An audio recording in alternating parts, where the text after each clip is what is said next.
Je te parle de la fonction zeta et de l'hypothèse de Riemann une fois par jour pendant 7 jours.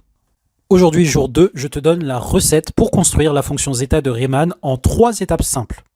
Étape numéro 1. Il faut comprendre que la fonction zeta de Riemann dont on parle dans l'hypothèse de Riemann est une fonction qui est définie sur les nombres complexes. What?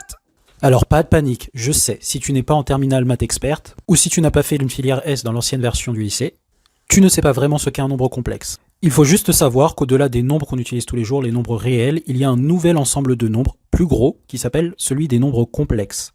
Comment est-ce qu'on a obtenu ce nouvel ensemble de nombres? On a simplement enrichi nos anciens ensembles de nombres avec de nouveaux nombres et en combinant tout ça avec des opérations arithmétiques classiques. Par exemple, en partant des entiers naturels 0, 1, 2, 3, 4, 5 et tout, on peut ajouter les négatifs, et en combinant tout ça avec des additions et des soustractions, on obtient l'ensemble des entiers relatifs, que ce soit les négatifs ou positifs. Puis en rajoutant les fractions et en combinant tout ça avec les opérations, on obtient les nombres rationnels, tous les nombres qui peuvent s'écrire comme ratio ou alors quotient d'entiers. Et à tout ça, on a encore rajouté une nouvelle espèce qui sont les irrationnels, racine de 2, racine de 3, pi ou e. Et en mélangeant tout ça avec ce qu'on avait avant, on obtient l'ensemble des nombres réels. Mais du coup, avec les nombres réels, on était bien posé. Mathématiciens ont fait que nenni. On va s'ambiancer avec des nombres encore plus chelous. Ils ont dit, imaginons un gars qui est la racine carrée de moins 1. Ouais, j'ai dit la racine carrée de moins 1. Et alors, tu vas faire quoi? Qu'est-ce que ça pourrait faire? Eh bien, en mélangeant tout ça avec tous les nombres qu'on avait avant et les opérations mathématiques usuelles dans un sens un petit peu plus général, on obtient un nouvel ensemble qui est les nombres complexes. Un ensemble de nombres qui paraît contre-intuitif au premier abord puisqu'il contient des racines carrées de nombres négatifs, mais qui a des propriétés algébriques extrêmement satisfaisantes. Donc la fonction de zeta est définie sur une partie des nombres complexes. Étape numéro 2. Au niveau Bac plus 1, Bac plus 2, en mathématiques, on introduit la notion de série numérique.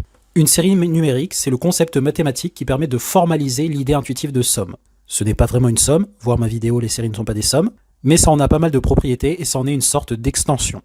Comment on fabrique une série? Eh bien, on va prendre une suite, U0, U1, U2, ce sont les termes de la suite, et on va former une nouvelle suite en ajoutant dans l'ordre les termes de la suite.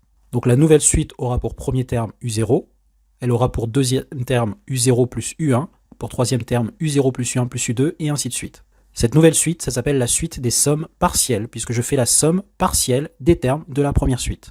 Et je peux me poser la question de savoir si cette suite converge ou pas, et si c'est le cas, je vais appeler cette limite la somme de la série. Eh bien, c'est exactement ce qu'on va faire avec la fonction zeta de Riemann. On va prendre la suite des sommes partielles associées à cette suite, et on va essayer de vérifier pour quel nombre complexe est-ce que cette série converge.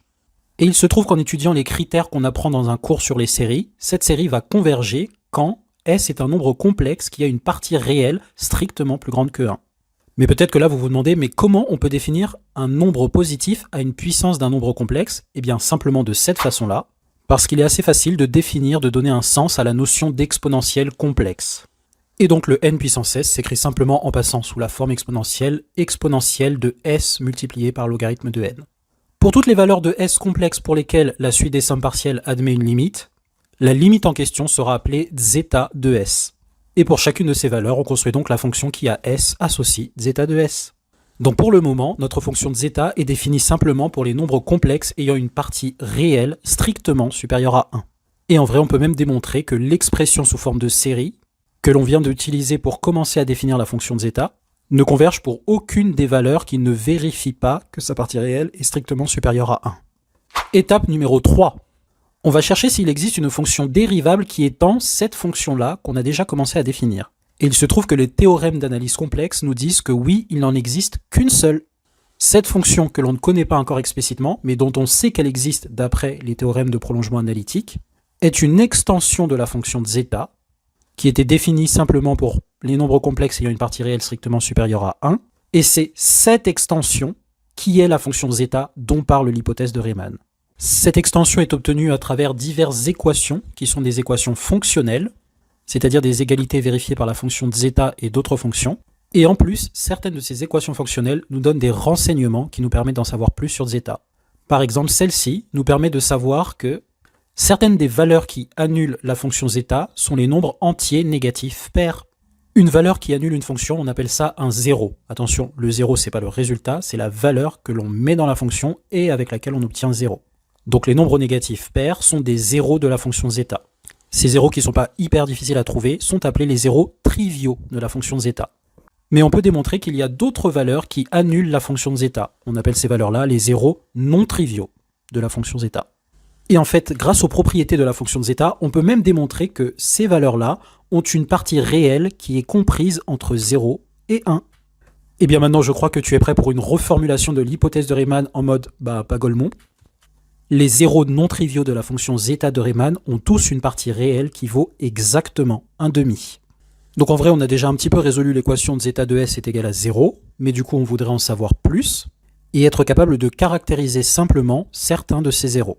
Maintenant, la question que tu te poses, je suis sûr, c'est pourquoi les mathématiciens sont à ce point en sang sur ce problème.